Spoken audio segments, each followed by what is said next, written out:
સ્વાગત છે મિત્રો તમારા ભાઈના આજના બ્લોગમાં. આજે અમે આવ્યા છીએ વાછરા ગામે ભૌતિકભાઈને ત્યાં ગોગડી ખાવા માટે.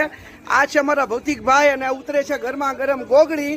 આ જોઈ લેજો આ ભૌતિકભાઈ. જોકે મારે કઈ કહેવાની જરૂર નથી. ભૌતિકભાઈને જ આખું ગામ નહીં, ગોંડલ ગામ, રાજકોટ ગામ બધા ઓળખે જ છે. આટલો ટ્રાફિક છે અહીંયા અને હું જો મારી ટીમ સાથે આવી ગયો છું ગોગડી ખાવા માટે. એટલે તમારે જો ગોગડી ખાવી હોય તો એકવાર ભૌતિકભાઈ ને વાછરા ગામે આવી જ જાજો. મારે કહેવાની જરૂર નથી. આ તો બહુ ફેમસ માણસ છે.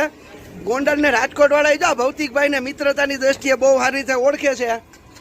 એટલે તમે હવે વાતાવરણ ચોમાસાનું સરસ છે તો પછી એકવાર ગોગડી ખાવા માટે ફેમિલી સાથે આવી જાઓ. હા, થોડીક વેઇટિંગમાં બેવું પડશે. અહીંયા વારો આવવામાં બહુ વાર લાગે છે. અચ્છા, હમકો સિખા રહ્યા હે. કારણ કે કામ જ એવું છે અમારા ભૌતિકભાઈ નું. જો અને આ જો તૈયારી થાય છે પતરીની. અને હા, તમારો ભાઈ કોઈ પ્રમોશન નથી કરતો, મજા આવે જ બતાવે છે. એટલે એકવાર ભૌતિકભાઈ ની મુલાકાત અવશ્ય લેજો. આજના બ્લોગમાં આટલું જ છે. રામ રામ ને સીતારામ.